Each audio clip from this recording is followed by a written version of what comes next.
Okay, great. So welcome everybody to our Bike Advocacy 101 training. It's for Wednesday, June 29th, 2022. Hope everyone's having a good evening. I'm Warren Wells, Policy and Planning Director for the Marin County Bicycle Coalition.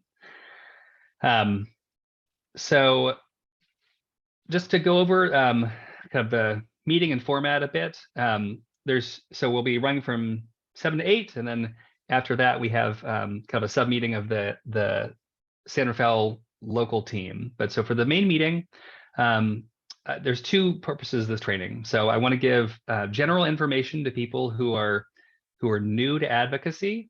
So if you're like an experienced member of a BPAC, or you've give comment to council all the time, there might be like a lot of remedial information here for you. So just in the interest of using everyone's time well, this is kind of some elementary stuff. And second, I'm trying to give footing for the San Rafael local team, which we are working to kick off. We had one meeting so far, and this is kind of the second one so far. And I do want to note before we start, this is going to be kind of a fire hose of information, and I don't want you to worry if you only retain half of it. There's not going to be a quiz, but this is just to expose you to all the information to start with. Okay, so quick review of the agenda. I'm welcoming everyone now. Talk a little about Marin County Bicycle Coalition and our mission. We'll do staff introductions, and then we'll dive into the meat of the presentation, which is going to be Advocacy 101. So I'm going to be talking about the three things we're touching on today are who makes decisions in Marin County, although a lot of this kind of applies more broadly, how a project comes to life, what are the kind of the steps for a project, and then making a difference, how you, an interested member of the community, can have an effect. We'll have a Q&A. We'll have some next steps, and then we're going to have our San Rafael local team meetup. We actually have a special guest who's going to talk about some of the successes he has had with the Silicon Valley Bicycle Coalition and one of their local teams. Great. So just a quick review of MCBC's mission. Our mission is to create a healthy, connected, and sustainable Marin by promoting bicycling for every trade, transportation, and recreation. We've had key roles in many of the big wins in Marin, from opening the Cal Park Hill Tunnel to building and maintaining off-road trails across the county. And so just as a staff intro, I'm Warren. I'm the Policy and Planning Director. And it sounds like Tom is actually kind of busy, so I think he's at on another meeting about an e-bike meeting. So he's on kind of in the background here. We have a couple other staff members. Terrell Culloway is our executive director here. Sandy's helping me with all the Zoom stuff, and I know Matt Farber's here as well. Okay, so I want to know a little about who's here this evening. So rather than kind of go around and introduce everybody, which might take a little while, Sandy is going to launch just a quick little poll that has 3 questions: kind of what town you're coming from, how and where do you ride, and how did you find out about this meeting? So if you can just take a second to go through there and click those, just so we can see a little about where people are coming from today. Can everyone see the poll? Great.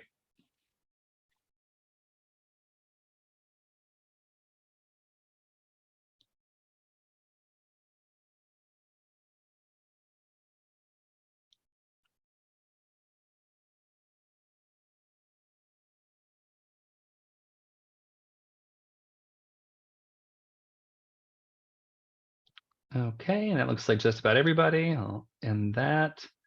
So I'll just share results. This is my first time doing Zoom polls, so bear with me here. So a lot of folks in San Rafael, a couple people outside of Marin, scattering of the rest of the county. Looks like a lot of people commuting to work. Kind of a wide span of how you use bikes, and most people heard about this from the MCB newsletter. Great. Okay, so moving on. Oops, went back. Sorry there. Let me go back a little bit.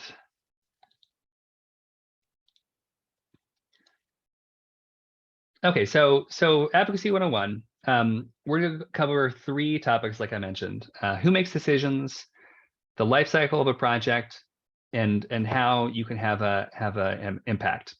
And we're mostly going to be talking about having an impact. There's a lot of ways to do that, and some of these we're going to cover in future trainings. It's too much to cover in 1 hour, so I'm going to talk mostly about public meetings. So these might be, meetings of elected, like your city council or the board of supervisors, or like the Metropolitan Transportation Commission. It might be an advisory committee to your town, like a bike pedestrian advisory committee, or BPAC, or it might be a community meeting for a project. These are kind of different forums that you can make a public comment, or make some sort of statement about. And in the world of Zoom, I want to touch on this. Obviously the world has changed a lot in the last couple of years, and it's actually a lot easier to be involved in the decisions that are happening in your community. Before, you had to go out to city council, show up there at 5:30. Who knows when your agenda item comes on? You might stay there till 9 or later.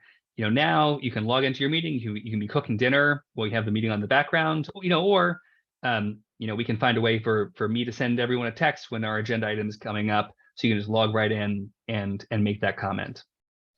And the key thing to understand is that to change your community, you don't need an overwhelming number of people. Actually, because we see this in the reverse all the time. When a good project gets derailed by 20, 10, 5 people who show up to oppose something, in a city of 5, 10, 20,000 people. So the key thing is to understand that works in reverse, that you don't have to have 200 people showing up to say yes to something. If the city council wants it to happen and you convince them that it should, just having enough support there over the life cycle of the project can be enough to move things forward. So I'm going to talk about the decision makers first. So again, this is kind of where we start to go into a lot of information. So first is the County Board of Supervisors. So the County Board of Supervisors they're 5 elected officials who oversee the County of Marin.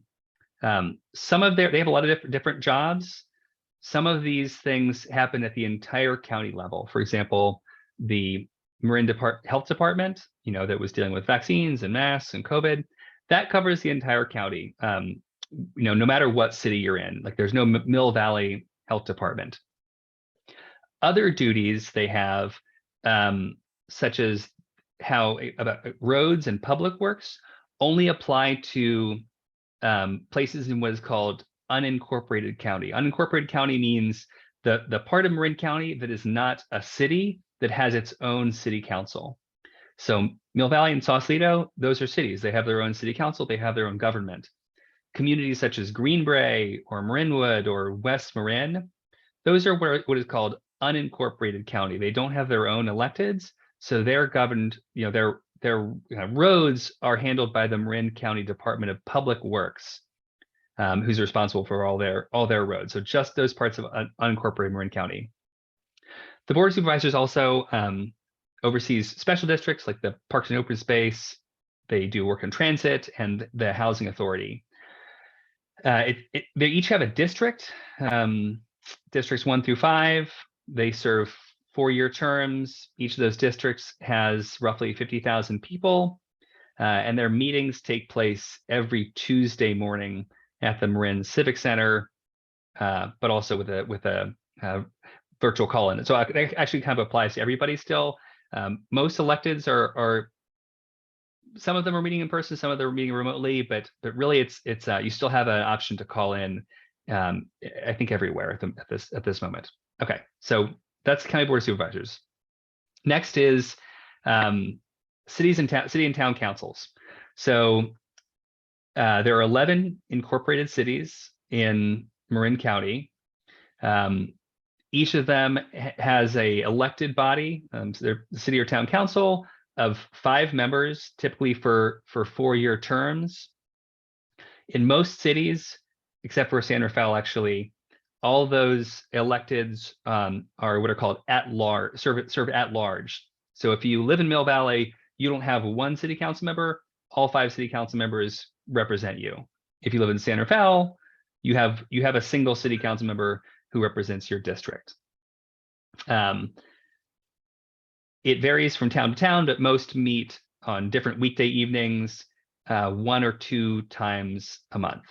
And they have all the powers that are not retained at the county level. So for our purposes, they deal with how to manage streets and roads.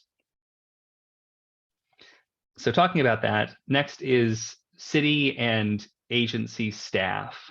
So these are people who are non-elected members serving in the public sector. So while larger cities like San Francisco or Oakland or San Jose have departments of transportation, many smaller cities, including all of those in Marin, have what are called departments of public works that deal with everything from like wastewater and stormwater to roads and lighting. So we deal with the Department of Public Works. They're the ones who are responsible for maintenance and planning of our streets and roads. And the people who staff those agencies are engineers, both structural, who we deal with, structural and traffic engineers, as well as planners. And then the departments usually have a director and sometimes an assistant director. We'll talk about the differences between planners and engineers in a future training. Okay. Okay.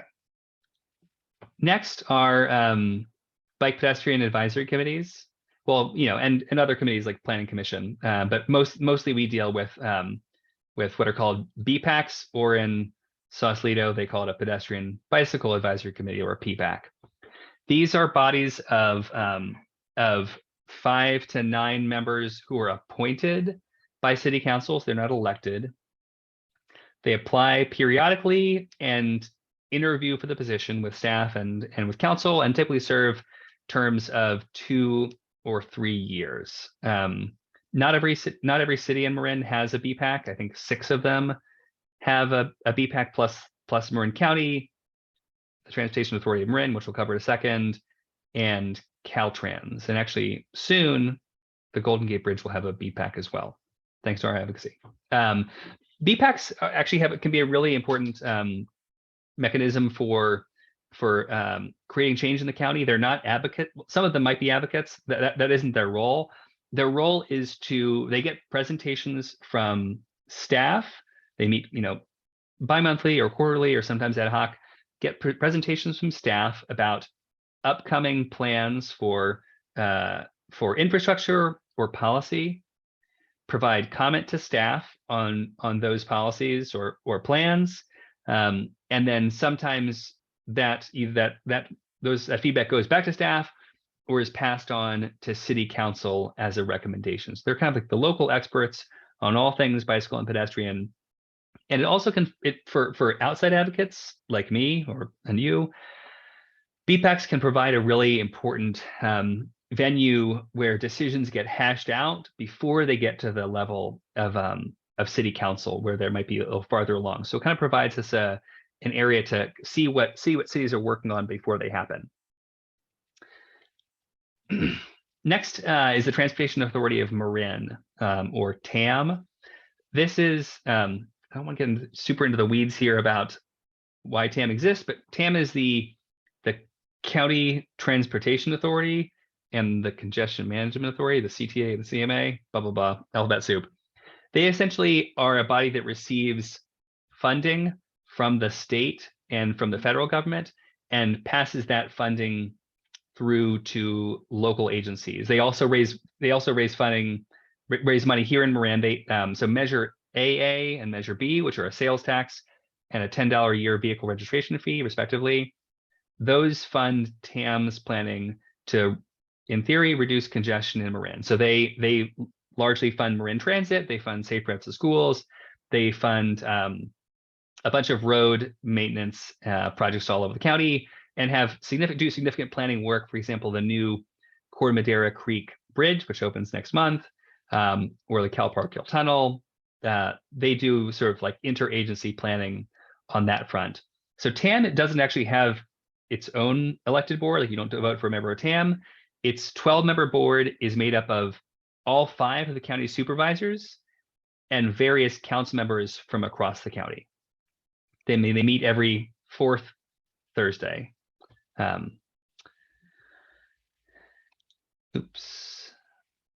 Sorry. Next is SMART. So SMART is the Sonoma Marin Area Rail Transit Agency. It oversees the commuter rail that runs from Santa Rosa Airport to Larkspur. And when SMART was brought into being in 2008 via sales tax measure, it was promised that they would build a multi-use pathway along the entire route of the rail line, all 45 miles of it. That didn't happen as quickly as it might have. Anyone who rides along it knows there's significant gaps. Happily, that is changing. Staff and the board, recent staff hires and the board have been much more friendly toward advancing the pathway in the last year and a half, really. They're also made up of supervisors, county supervisors, and council members from both Marin and Sonoma. So people get appointed to the SMART board who already are electeds in other towns and cities. They meet the 1st and 3rd Wednesday in the afternoon. Next is the Golden Gate Bridge, what's called the Golden Gate Bridge Highway and Transportation District, GGBHED. They oversee this agency oversees the bridge itself, Golden Gate Ferry, and Golden Gate Transit. The board, like SMART and TAM, the board is made up of elected officials, except in the Golden Gate Bridge case, they come from kind of all across Northern California. So San Francisco, Marin, and everything north, all the way up to Del Norte and Humboldt.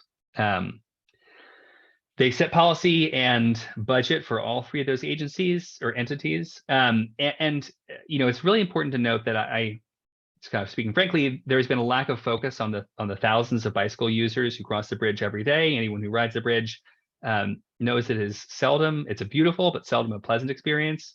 That's something we're really focused on changing.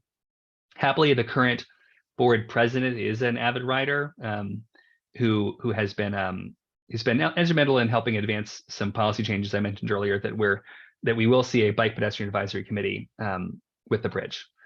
Okay, and I'm not sure if Tom can jump over or if you're in a meeting, Tom. So, okay, great. So I'll just cover this. This is kind of Tom's area of expertise. So pardon me for breezing over this. There are also several other. Okay, Tom, can you cover this this slide? Yeah. Cool. Thank you. So, yeah, we have Marin County's somewhat unique. A lot of communities only have 1 to 2 land managers. Like, for example, Tahoe, you've got the National Forest Service primarily as the land manager. In Marin County, we have 4 different land managers. We have the Marin Municipal Water District, which is basically encompasses most of Mount Tam. And it was the first municipal water district in the country. And it was sold to the public as both a park and a water supply back in 1910. So it's always been a recreation destination. Then we have our national parks, Point Reyes National Seashore, GGNRA. We have our state parks, and I think there's 7 of them around the county, from Angel Island, which is a great bike destination, by the way, to China Camp, another popular place for mountain biking. Mount Tam State Park, Tamales, Olompali, lots of other parks. And then we have our Marin County Parks and Open Space, which has 34 open space preserves, kind of patchworked around the county from as far north as Novato all the way down to southern Marin and Mill Valley. So, and each of these organizations or land managers has slightly different policies and procedures and regulations and rules. Dogs, for example, some places you can have a dog on leash, some off leash. State parks, no dogs at all. So anyway, it's a little bit tricky navigating this this complex network of land managers, but ultimately 50% of our land is open to the public for recreation, and we have a really good relationships with each. And but we encourage you as we move forward with different projects to kind of familiarize yourself with the different agencies and what their policies are and their objectives. Great. Thanks so much, Tom. That was a million times better than I could have done. Okay, so we'll take a quick pause. Everyone can take a breath.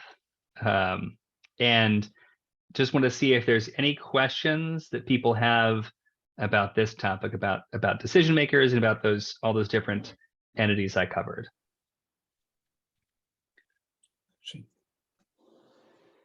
Just curious about any corporate or commercial organizations. They might not have decisions, but I guess maybe it's influence. That's a good question. I will say, so I didn't talk about this, but there is a place, at least one place, is Camp Tamarancho. There is private land that people do ride on. That's I'm not sure how much whether Tom does work with them. In terms of corporate influence, that certainly plays a role if there is a large large entities that might have a say in terms of different projects. If we're trying to Marin Sanitary might have something to might play a role. Certainly Marin Transit, again, these aren't the corporations, but other entities that have thoughts about things. These are groups that we have to talk to. And I actually didn't talk about Caltrans, which is the California Department of Transportation that owns a lot of the roads in Marin. Does that answer your question? Yeah, I mean, I was thinking a little bit of the folks that do the bricks and rocks, Dutra. Yeah, so certainly on any given project within a city, like the business owner, like Costco, for example, matters a lot in Novato. You won't be able to kind of ignore any big employer depending on what city you're working in, and those are always going to be sort of like smaller stakeholders in any given project, but usually their influence is kind of like relatively constrained spatially. Okay, thanks. Don, I see you have your hand up. Yeah, what about One TAM? What's their involvement? Tom, can you talk about One TAM? Yeah, One TAM is I'm glad you brought that up, Don, because government agencies cannot fundraise for their own projects. And so what they do is they generally find an outside entity to form a nonprofit to do some of that work on their behalf. And so with national parks, we had the Parks Conservancy. Marin County, State Parks had a few different nonprofits to raise money to build benches and trails and so forth, but it was a little scattershot, and so all four land managers came together and realized it would be in everybody's interest to have kind of one overguiding nonprofit to fundraise and to do community engagement on behalf of all the land managers, and that's kind of what the One TAM platform is all about. If we find people who have the ability to fund projects and initiatives, we can connect them with One TAM, and the funding can go through them for trail projects and programs and so forth. Thanks, Tom. Any other questions? Great. And there will be a couple other spots for questions later. So, okay, so moving on. This is chapter 2. So the life cycle of a project. So I just want to cover the most basic outline of how a project goes from an idea to concrete in the ground or a trail in the woods. So these are going to be general guidelines, and while a given project may differ somewhat, each project will be slightly different.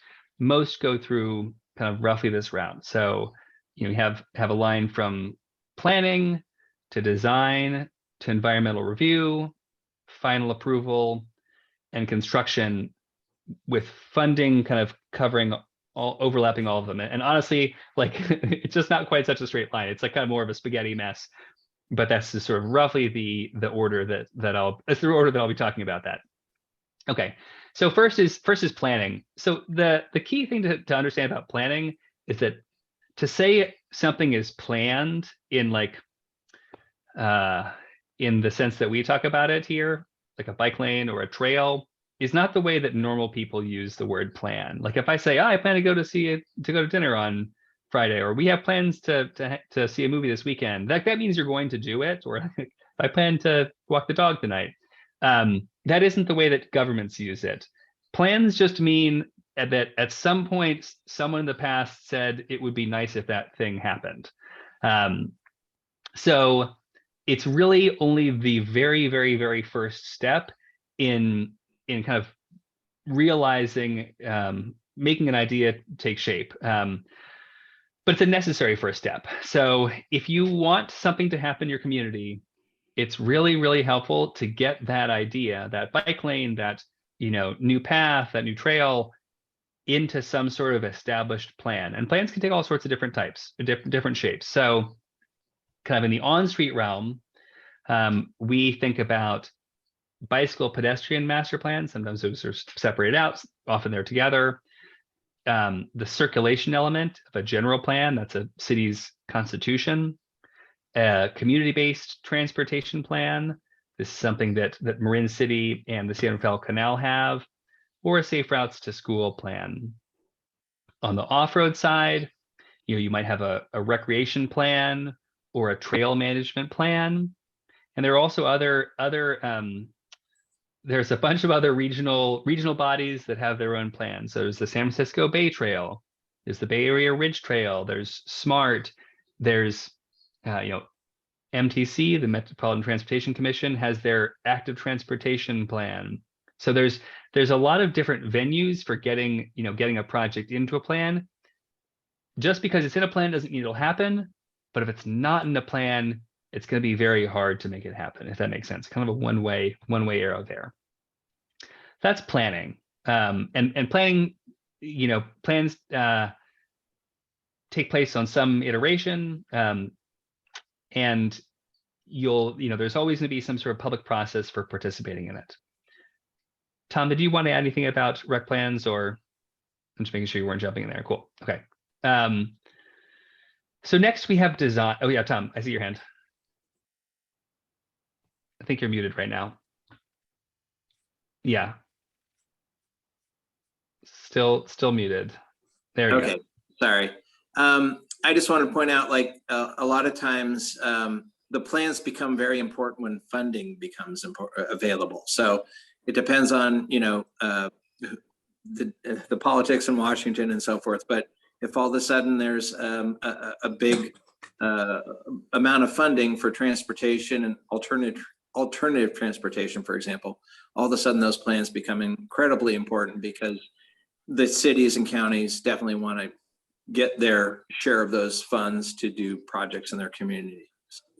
Yeah, it's a really important point, Tom. So money doesn't go and this is probably a good thing. Money doesn't often go to just some idea a person has. It has to have been like a vetted plan. It has to be, ensconced somewhere in a document, say like, hey, we went through a process. People had a decision, people had their say on it, and they decided this is what we want. And that's where money goes to, as opposed to just some idea someone has. Okay, so next is design. So say, a project has been planned.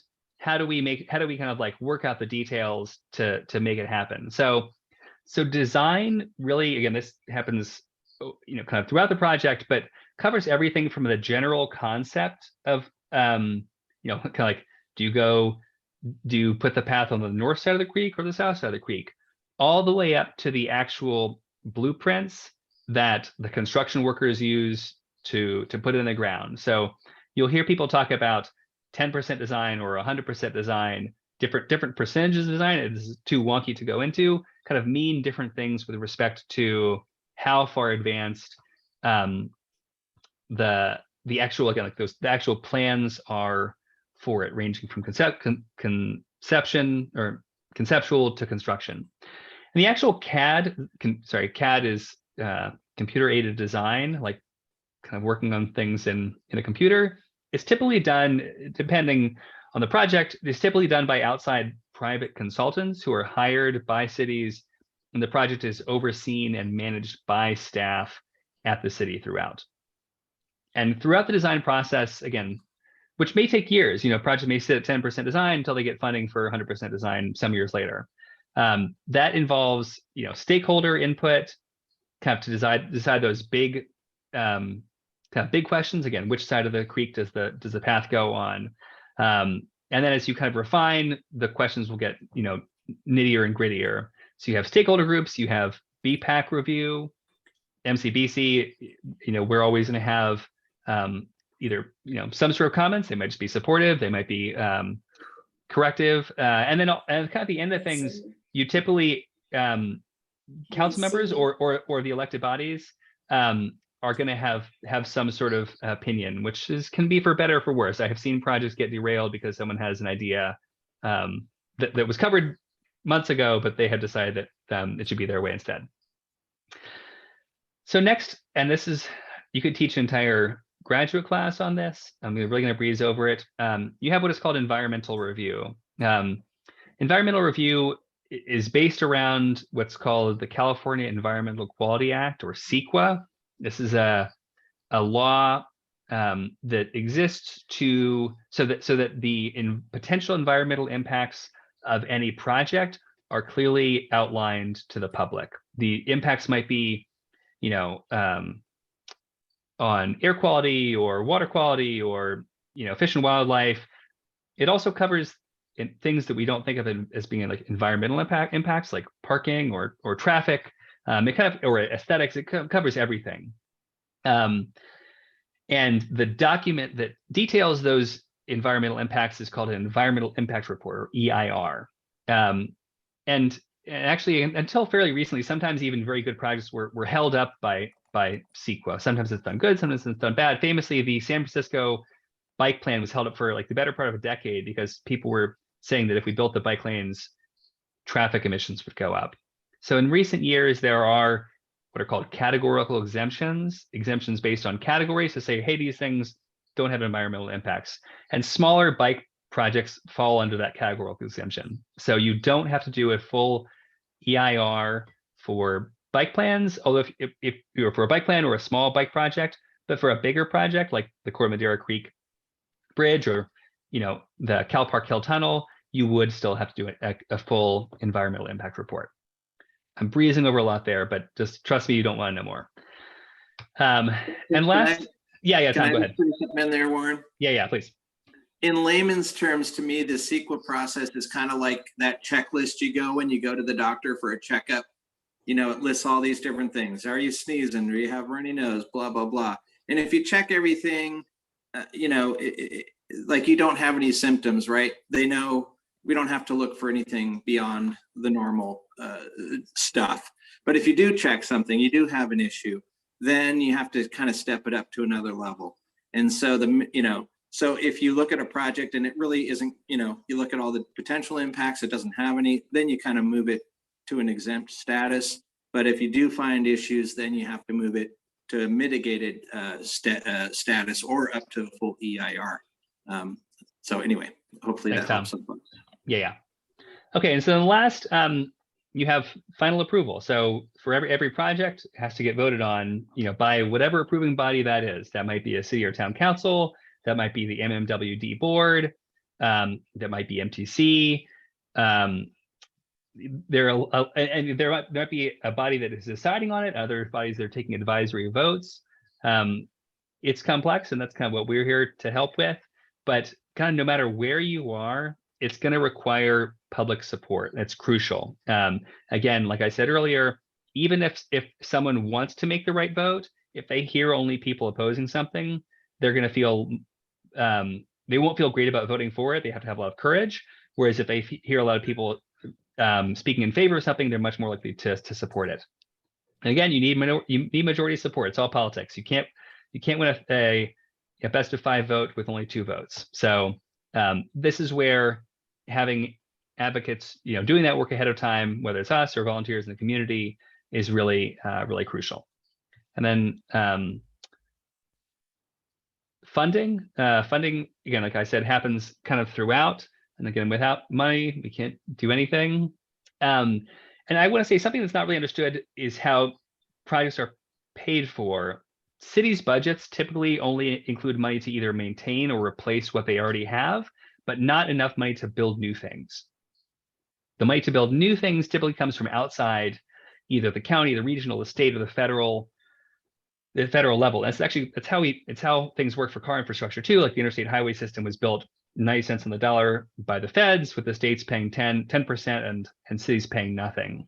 So projects are typically funded via outside competitive grants. Competitive meaning different cities are all applying for the same pot of money, and that the projects that are considered best receive funding to be constructed or planned. There's also formula funding that's kind of based on your population. So bigger places get more money, smaller places get less. You have earmarks, which are designated by members of Congress. We actually got a $600,000 earmark for engineering of a new bikeway on East Sir Francis Drake going past San Quentin. You might have one-time funding, like stimulus funding. And then lastly, this is less of a thing on road projects because they're so much more expensive, more on trail projects. You might have gifts or donations that give you that funding. And then so lastly is construction, your home free or sort of, things go wrong. Sometimes there's issues with bikes being cut off, bike access being cut off during construction, and MCBC's job is to monitor those impacts and make sure that that people aren't affected too much during construction, and that the construction is carried out correctly, because sometimes there are mistakes. Okay, that's the end of chapter 2. I'll pause for a moment to see if we have any questions.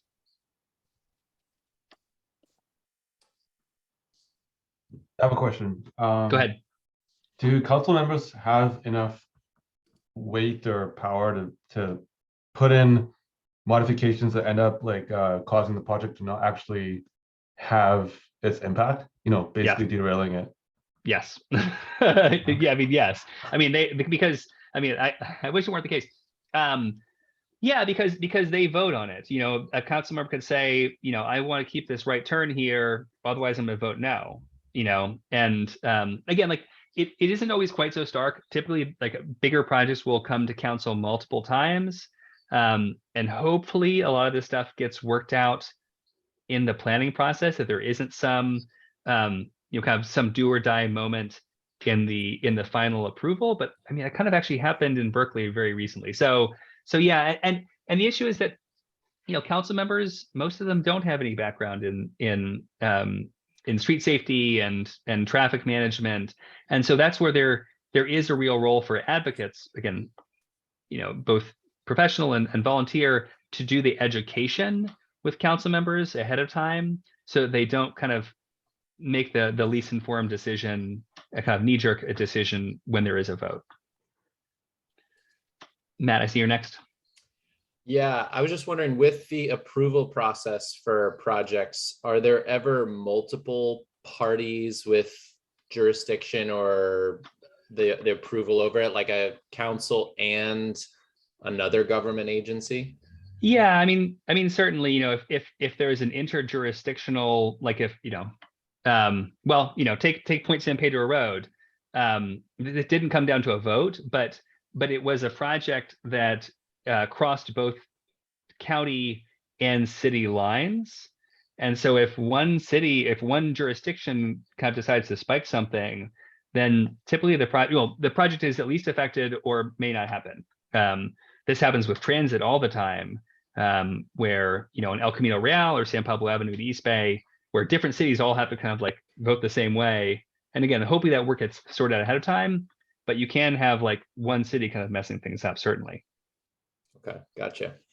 Don? How do we get an agency involved? I understand the projects have to be sponsored by an agency. Who decides what agency? Does it come from the city councils and the board of supervisors, or can you go directly to agencies?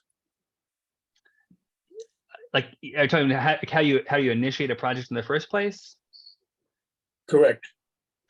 It kind of depends. Like there's this is a part that I'm a little less clear on, right? Like cities have jurisdiction over their own streets. Like Marin County can't initiate a project on Miller Ave. And getting a project initiated, and we'll kind of talk about that more in a future training, it is a process of, again, it's getting a city to plan it, to budget for it, and put a project in what's called their capital improvement plan, their CIP, which is kind of a list of projects that they have authorized and might allocate money to.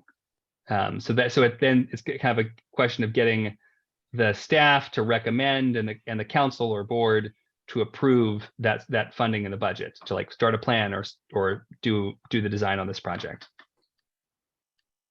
Thank you. Sure thing, George. Yeah, so getting an idea out of your head and into the process is kind of my question. Does it make more sense to go to council and make some noise and they throw it to public works, or does it make more sense to just go to your BPAC, or like how does an idea in some in Joe Schmo's head get into the process? I mean, I would say kind of all of the above, or any of the above, and this is not super helpful. I've seen them happen in different ways, and it kind of depends on the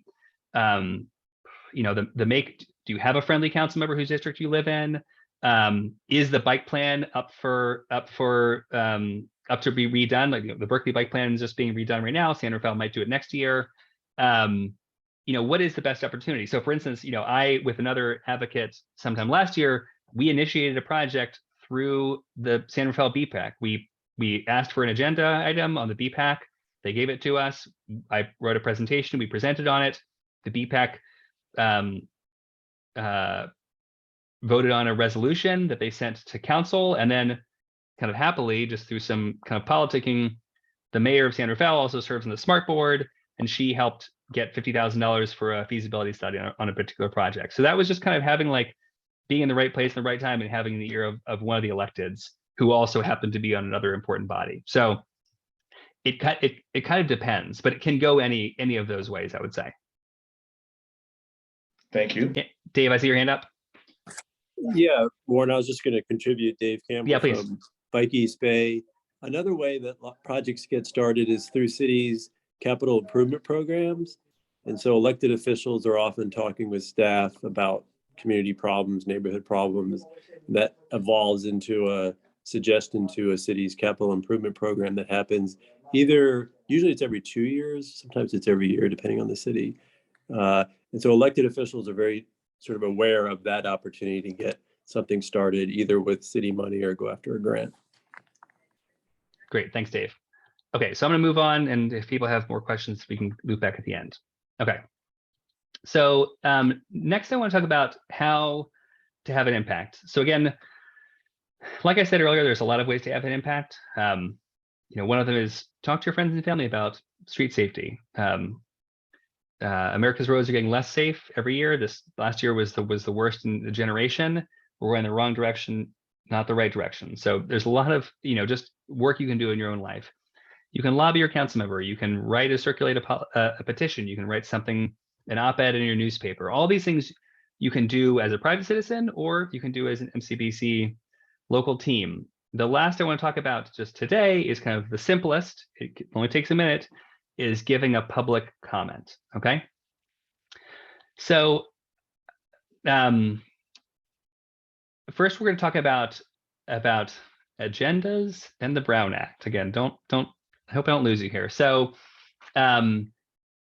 California law a piece of California law called the Brown Act states that deliberative bodies cannot decide on anything that they haven't told people ahead of time that they're going to discuss and vote on through the circulation of an agenda.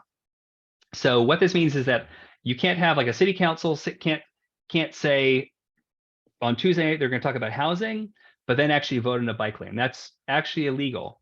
They have to agendize an item. They have to put it on agenda and circulate it at least 72 hours ahead of the meeting to be able to deliberate and vote on that item.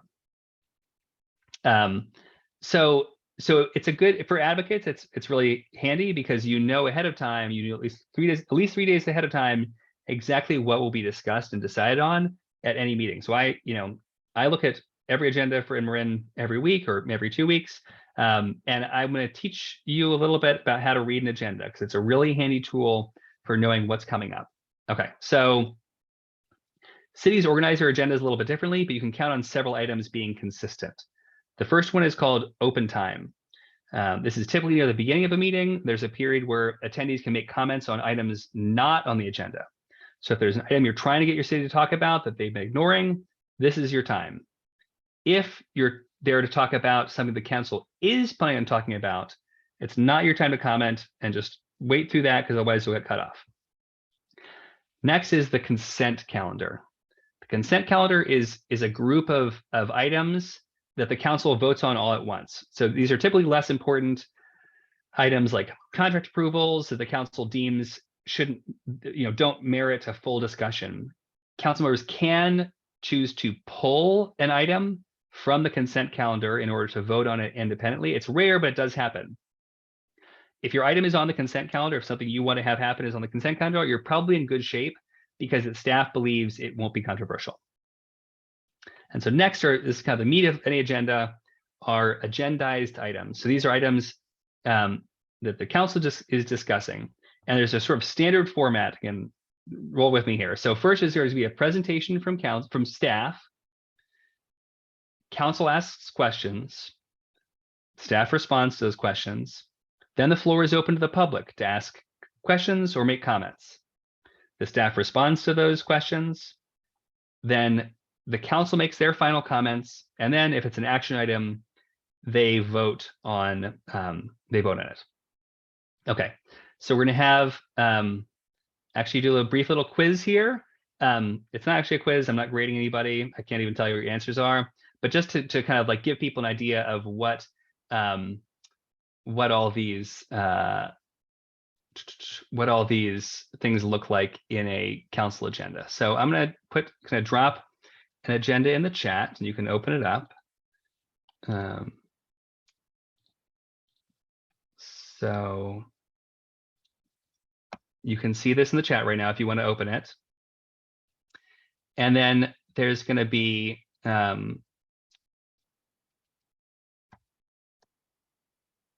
few questions. Sorry, I forgot to share my screen here again.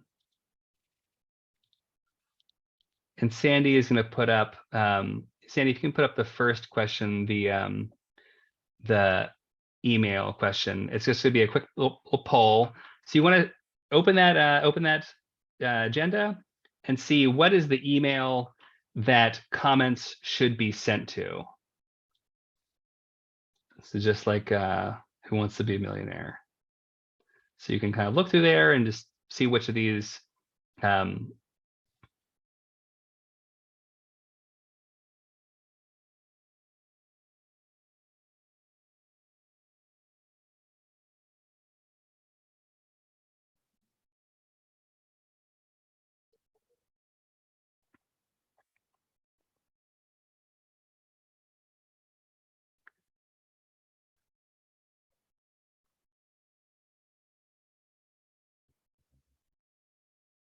Okay, looks like we got a few answers. We're actually I'm gonna end the poll here if you haven't found it. We're a little split, but it's cityclerk@sausalito.gov.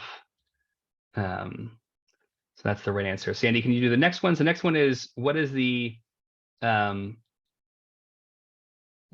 agenda item for the sorry, what time does the open session of council plan to begin? Can you show that poll, Sandy? Thanks. So there's gonna be so you'll see on the agenda there's a closed session, and then you'll see a little further down is an open session. You just want to find out what time that they expect that to begin. All right, looks like most people are getting that right. That's 7 p.m. correct. The next one is what is the agenda item for the discussion of the parklet and outdoor dining program? Is that 2A, 3C, 5A, or 8C?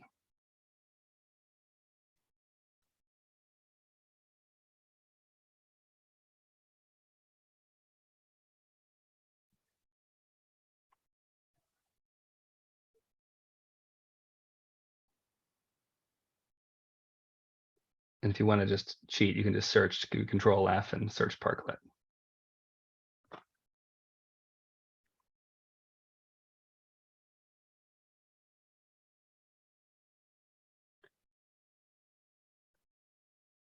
Great, and everyone got that one right. And the last one is, this is one you have to look a little bit. Which item on the consent calendar, which is item 3, would most likely be of interest to bicycle advocates, if you had to guess? 3A, 3C, 3D, or 3F?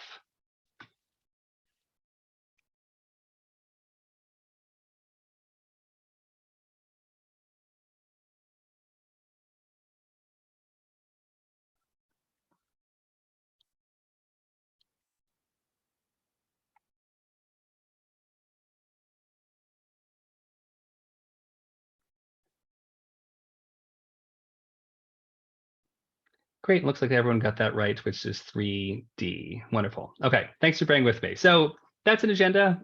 They don't get much more complex than that. You're just trying to find out where to send the email and where your items are coming up at. So once you've read an agenda, how do you give a public comment? Okay, so I'm just gonna go through a few of the important things here, and then we'll do a quick little public comment Mad Lib at the end. Okay, so the most important thing about a public comment is to know how much time you have to say it. 2 or 3 minutes is typical, but if an item has a large number of commenters, that could get reduced to 1.5 minutes or even 1 minute. If you're just calling in to say, this is great, I love it, that's fine. If you're writing longer, if you have longer comments, I will sometimes write them ahead of time and read them with a stopwatch to make sure that they fit in the times. You don't want to get cut off. A good rule is 200 words a minute, but I talk quickly. Make your points, your requests clear and concise. You should aim to make a single point, honestly. 2 is fine, 3 is too many. Acknowledge the good parts of a plan or a policy, and reinforce your supportive comments. I agree with this, or thank you very much for the work here, but here's my feedback. What not to say. Make sure you keep it salient. Don't wander off topic or mention other agenda items because you'll get cut off. Always stay respectful and positive, even if you disagree with the vote that's about to happen. Don't be mean. So no calling people out by name. Don't say anything rude or conspiratorial, and just never use profanity. It should go without saying, but you'd be surprised. And lastly, if you're going to speak, if you're going to speak to an official position of MCBC, you can say you're with MCBC, San Rafael local team. Otherwise, you should speak as a private citizen. So if someone will indulge me, just to do a public comment Mad Libs. Here's a sample of what a public comment should sound like. So you can kind of pick one of the underlined objects here and go ahead and read that. Phil, can I call on you? You've done this before. Great. Hello, my name is Philip Mooney, and I'm a resident of the Gerstle Park neighborhood in San Rafael. First, I'd like to thank staff and the City Council for their attention to this project. It will be a huge benefit to me and my family to finish this bike lane on the way to school. I do share MCBC's concerns about the slip lane and the level of physical protection with my kids, and I hope that issue can be addressed. Nevertheless, I strongly support the project and urge the council's affirmative vote. Thank you for your time and consideration. Perfect. And that's a great comment. Like that's all you need to do. You don't, the 2 minutes is a limit, not a goal. Thanks, Phil. I appreciate your helping out. Okay, so I want to have one last little Q&A to see if anybody had any questions that came up in that last section. Go ahead, Phil. Yeah. Since I have the floor, not on that last section, but mainly sure, yeah. Section of other organizations. I'm just sort of curious to see how you view your collaboration with other organizations like WTB TAM and Access for Bikes that we haven't mentioned. Yeah, so, we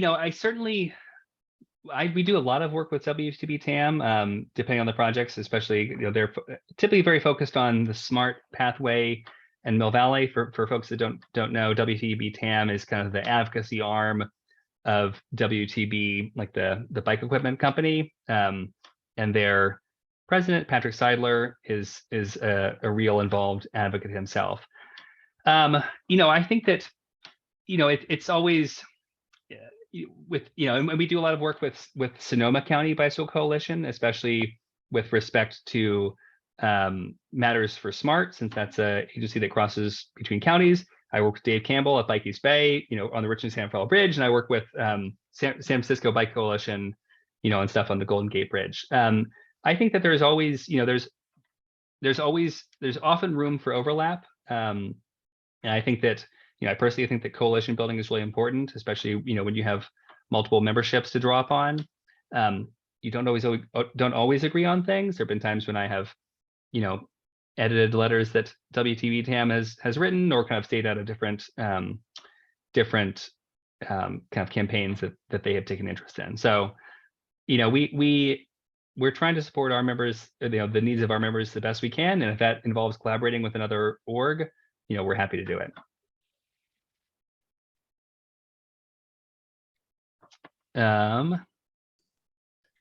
Hey Warren, I saw in the chat, and someone was wondering in meetings, who are the staff that you were discussing?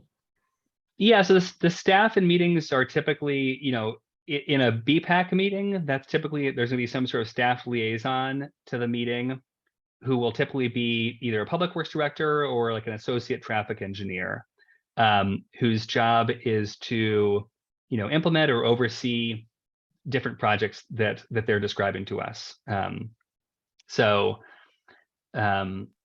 so for example, in Sausalito, the public works director is the one who presents to BPAC. In a bigger city like San Rafael, Lauren Davini who's an associate engineer, she'll be the one presenting. I wanted to add something on that, Warren. Yeah, of course. A lot of times, at least on the land manager side, staff are our friends. They understand, they support our proposals, and they need the public to kind of back them up for, in front of, sometimes it's a board or a committee or so forth. So not always the case, but generally staff is generally on our side, and our comments should be aimed at supporting their recommendations, obviously if they support bike projects. Thanks, Tom. Susan, I see your hand up. Yeah, so I used to live on Point San Pedro, and every day I would email the city staff and make 311 requests and just say it's really dangerous. And of course I'd get all sorts of answers like, we're gonna need that parking by Trader Joe's for the SMART train, which of course isn't true. And then they would tell me that my emails and 311, or I'm sorry, it's called a service request. I work for San Francisco, so we call it 311, but like a service request, they said it wasn't eligible to be made part of the public record because it wasn't a handwritten and mailed request. Do you know anything about the way these things are entered into the public record?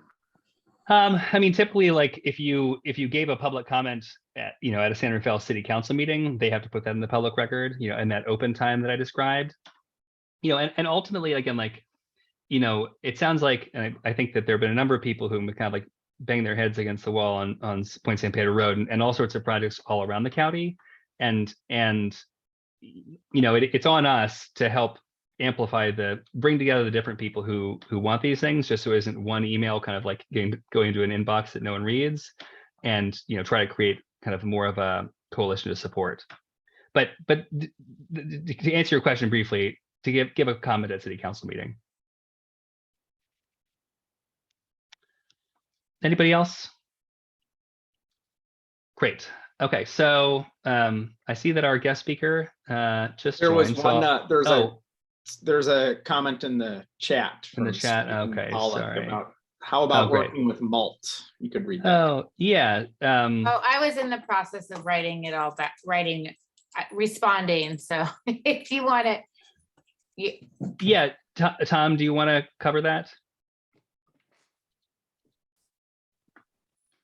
Tom may be giving a comment. Terrell, do you want to cover that? yeah, sure. I haven't worked also with wanted to yeah. bring up, somebody else asked whether we partner with Access for Bikes as well. And Oh so, yeah, of course. yeah, so I just wanted to say, yes, Tom is, we partner with them quite often on a lot of projects. We have a different approach to our advocacy.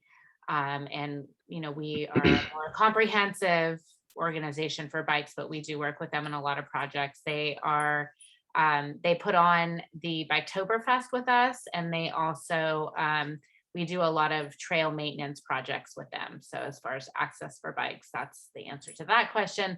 And then Malt, yes, we do meet with them. They are currently looking for a new executive director, as I'm sure many of you know. And leadership always really kind of flavors whether or not they're going to be working with bicycles in a more positive way. So we have open lines of communication. We do see opportunities for partnership, but there's a lot of balls still in the air on their end as far as who is going to lead the organization and what their vision will be moving forward. Thanks, Terrell. I appreciate that. Okay, so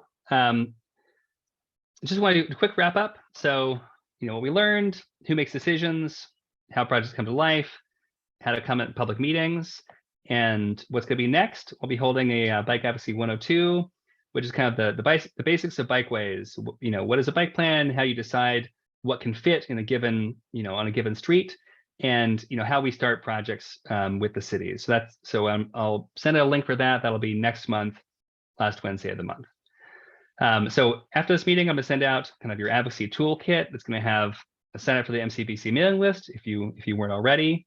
It'll have a survey for local teams. If you're in San Rafael, how to get involved with your local team. If you're not, you'll get in the list for when a local team starts in your area. Has a schedule for when everyone's city council meets, and then an acronym, initials, and cheat sheet. Okay, great. So we transition over to the San Rafael local team meeting where we're having a guest speaker. If you live somewhere else and if this isn't interesting to you, you're welcome to drop off, but we have a great speaker and it should be really fun, and you might not want to miss it. So just want to talk about local teams real quick. So local teams is a program we're just starting at MCBC. We're bringing together the community's local knowledge and connections with our expertise in advocacy and development, because you know we can't do it without you, and you know people in the community need our assistance on these projects. So you know our job in local teams is finding interested people, leading trainings like this one, assisting in goal setting, providing support, talking points, IT materials, and we're starting in San Rafael but planning to expand. And I'd also want to mention here that we are going to be hiring a new position helping out with this going forward. So looking to get more support for the San Rafael team and also expand to other cities. And if you're interested in that position, please contact us. It's an organizer, it's a full-time position, and it will be under Warren's excellent leadership. Thank you, Terrell. And local team members, their goals are to meet regularly, grow the team, represent San Rafael in this case, develop a short-term and long-term vision, and have fun. And so I noted that we're borrowing this model from Silicon Valley Bicycle Coalition, which has pioneered it and is now in 12 different cities in San Mateo and Santa Clara County, and has been really racking up wins for street safety. It was too impressive for us to ignore. And so I want to welcome Ryan Motoshimi. He's the co-leader of one of Silicon Valley Bicycle Coalition's local teams, and he's here to talk about his experience as a biketivist. So I'm just gonna give a quick intro and then turn it over to Ryan. So Ryan is a transit, active transportation, and housing advocate focused on the peninsula. After graduating from Columbia with a degree in operations research, he became a co-team leader of Move San Mateo, which is the local chapter of SVBC. Since that team's inception in 2020, Move San Mateo has completed several successful campaigns, including reducing speed limits near schools, implementing bike lanes in 2 high injury corridors, and this is honestly really impressive, getting a safe routes to school coordinator into San Mateo's budget. This work wouldn't have happened in the city without the participation of local advocates like Rayan. And in addition to being a member of SABC, he's an active member of several other housing and transportation advocacy groups. In his day job, he works as a constituent services caseworker for State Senator Wiener and as a capital project intern with the San Francisco County Transportation Authority. So, Rayan, thank you so much. I'm gonna stop sharing my screen here. But thank you so much for joining us. And I think can talk to us just a little about your experience and the successes you've had with the San Mateo local team over the past 2 years. Sure. Thank you so much, Warren, for the invitation. And to everyone here, I'm really excited to present and talk about what we've done so far in San Mateo in the last couple of years. I've got some slides to share, so I'll just share my screen. Okay. Great. Great. And I'm able to do that, which is great. And let's try and make this as unlaggy as possible. Oh, well, that didn't work. There we go. And okay, can you all see my screen? Okay, great. Yep, got it. Okay, great. So thanks everyone. Hi, my name is Rayan Motoshemi. I'm a co-team lead of Move San Mateo, which is the local SVBC team of Silicon Valley Bike Coalition in the city of San Mateo and some adjoining cities. And fun fact about me, I actually don't live in San Mateo. I live in San Francisco currently right now, but also I'm from Hillsborough, which is an adjacent city to San Mateo. But I kind of got pulled into this advocacy because I like San Mateo so much. So a little bit about our team history and is that we began in late 2020, but I wasn't super involved in the team then. I actually hadn't joined a team meeting then, but SVBC, they really served as convener, this kind of like a parent group that was the original organization. And they kicked off like this local team program, basically got their members to, go into like specific breakout groups and talk to each other, get to know each other, and consider starting a local team. And interested members from San Mateo got involved. Some of them had done advocacy in the city or knew about city processes previously, but others didn't. And now we are in our second full year. And it's not written here, but I joined remotely, and because I was still in New York at the time, remotely to the meetings because it just interested me. And I was excited about some of the things that San Mateo was doing. Like they pedestrianized a couple blocks of one of their downtown streets. They made it into a car-free, like a couple car-free blocks. And that kind of got me excited and starting to follow what they were doing. And I wanted to help do more, essentially. So I came in and started taking on more leadership roles in 2021, and now fast forward to 2022, I'm a co-team lead. So yeah, so the team structure, I say co-team lead because I like some local teams and the SVBC local team model just have like a single team lead, like the Sunnyvale team is an example of a city that has one strong team lead who's now trying to transition to a new team lead because he is going to college. So like we found the co-team lead model provides more stability. It's a couple of people who are willing to take on additional responsibility to do like the higher level organizing aspects of the team. And we get assistance from paid SVBC staff as well, but they can only do so much because there are so many different geographies to work through that it's really incumbent on local team members to step up. Although at the beginning, we really benefited from a lot of help from the group, from the staff who really helped like helped us to develop, our skills and our understanding of like what to do, and connected us to specific people to talk to. But anyways, the co-team leads meet with SVBC staff, City of San Mateo staff, which is very important. They're kind of the face of the team, and they're responsible for meetings, planning, etc. And oftentimes actually regular team members also lead campaigns. So that's kind of how we foment interest, by getting, specific regular team members. And when I say regular, I really just mean people who aren't a team lead involved. So it's a very it's a hierarchical structure in the sense that there are team leads, but we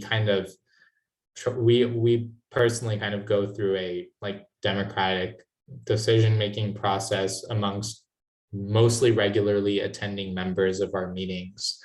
And we don't really have any formal processes for decision-making.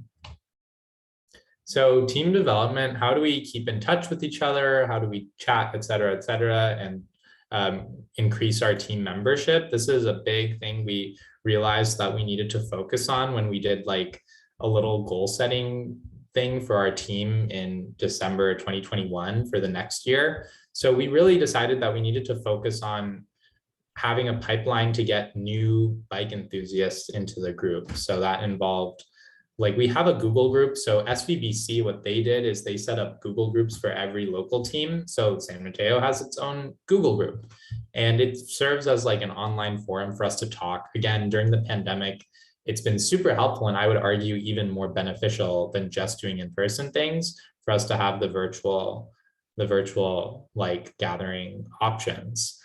So the team meets at least once a month, usually, at the tail end of the Biketivist forums, which are forums that SVBC hosts that kind of brings all the advocates from around San Mateo and Santa Clara counties together. They, listen to a presenter, chat about something, and then we break out into our local team groups and we talk about local things, local projects and things like that. So that's how we tend to meet. But we also, and we have a website where we announce events and things like that. We have a Slack, which is for like the more dedicated members who are more frequently involved. We have discussions that we don't necessarily want to have on the Google group. We have it on our Slack because anyone can join the Google group, including like one of the council members of San Mateo is on the Google group. So like, we don't want to have sensitive discussions in their view.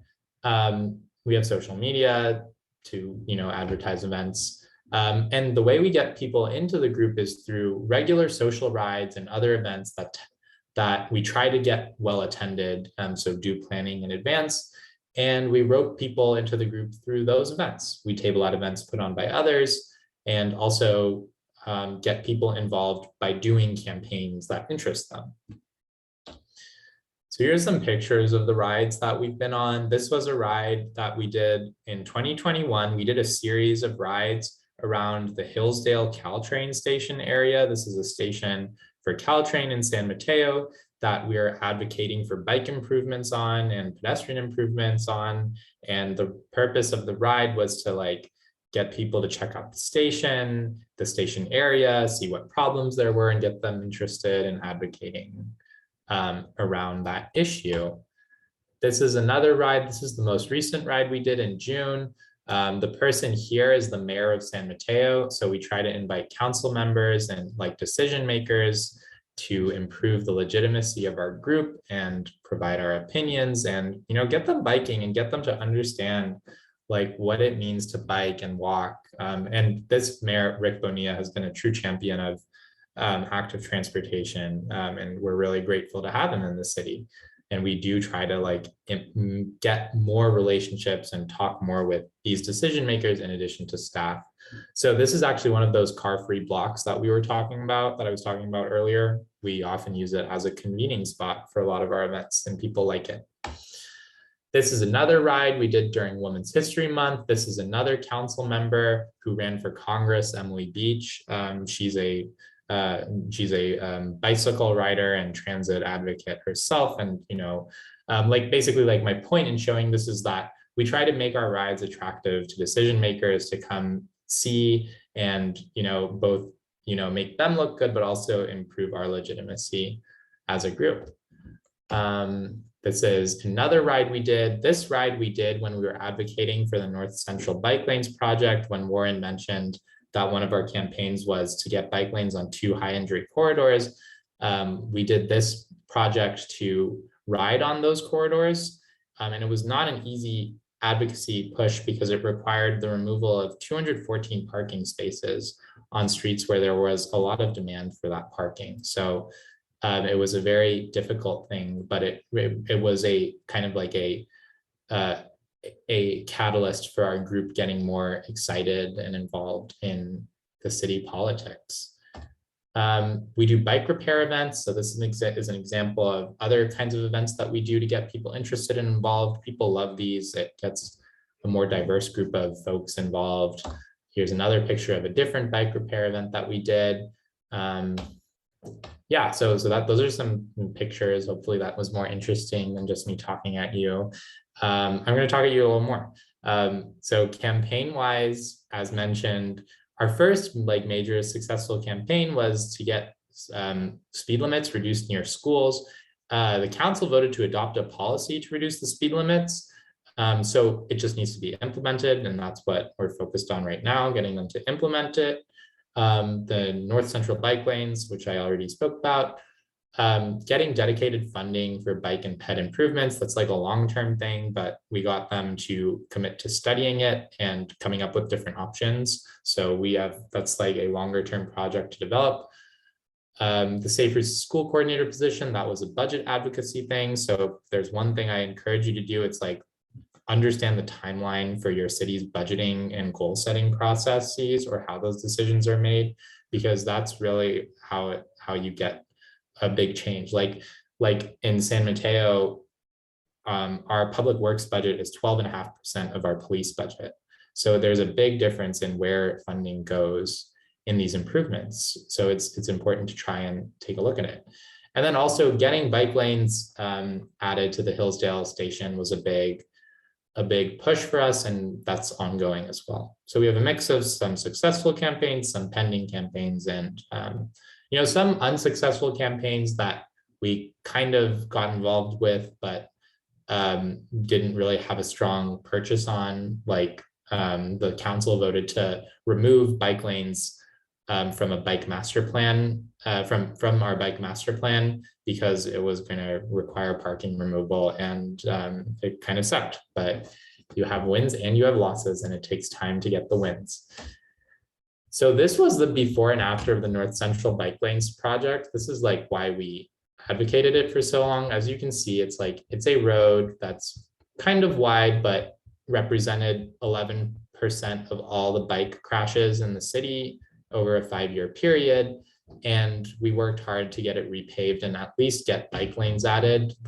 We tried, there was no way to get protected bike lanes added because they had already decided before our time that they would be regular bike lanes, and the contract was already ready to be implemented, but a group of residents organized to get them to just not authorize the contractor who was already procured and ready to go to move forward with the project. So we spent time convincing the council to actually just authorize the contractor to move forward with the bike lanes. So it was tough, but we got it done.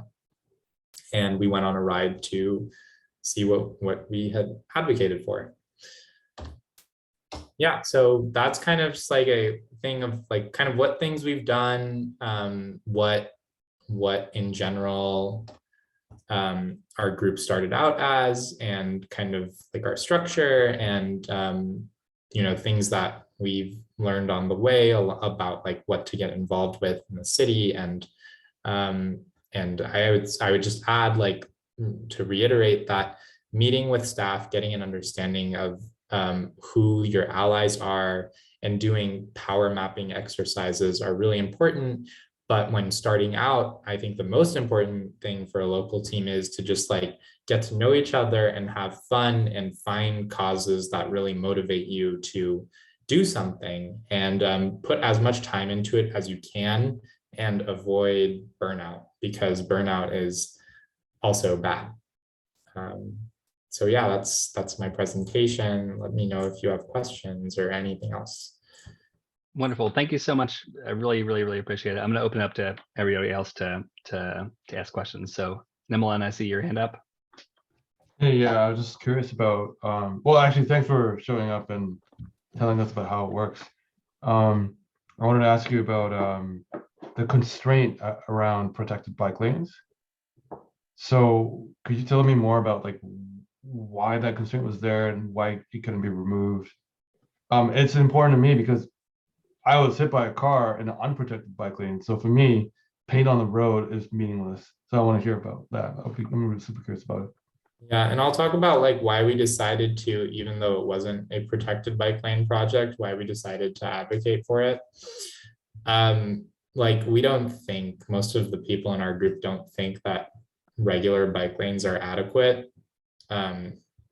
Like either your street is a street with such low traffic volumes and such low traffic speeds that you don't require any bike infrastructure and just need some traffic calming like speed cushions and things like that, and it's like a residential side street, or it's a street that is just uncomfortable to bike on for most people unless you have physical separation.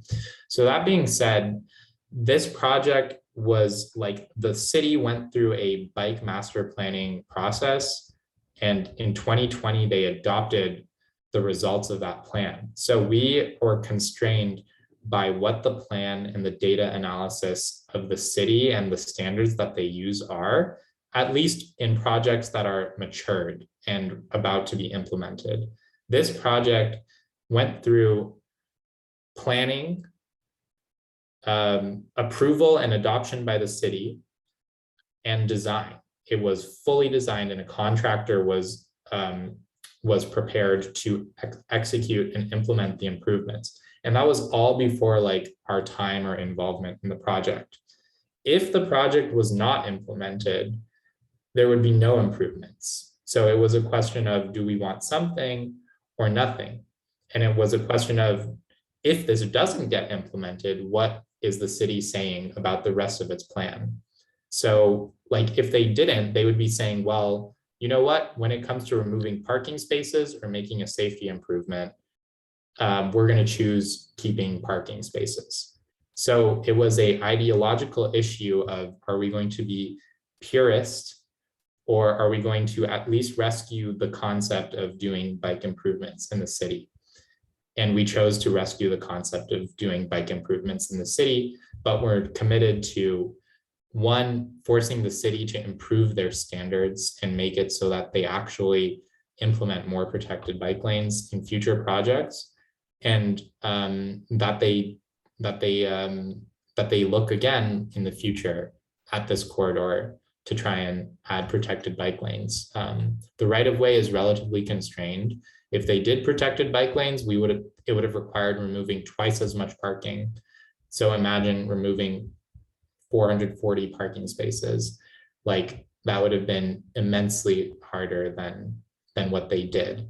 So it was just like a practical consideration and strategy, really. But I mean, I agree with you. Thanks, Dylan.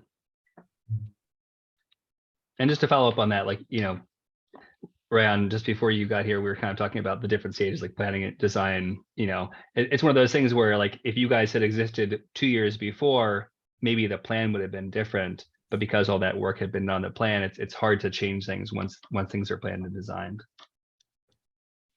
Yeah, and we were mad. Like we were Yeah, really annoyed that like we barely got any improvement out of the project. Like it was not.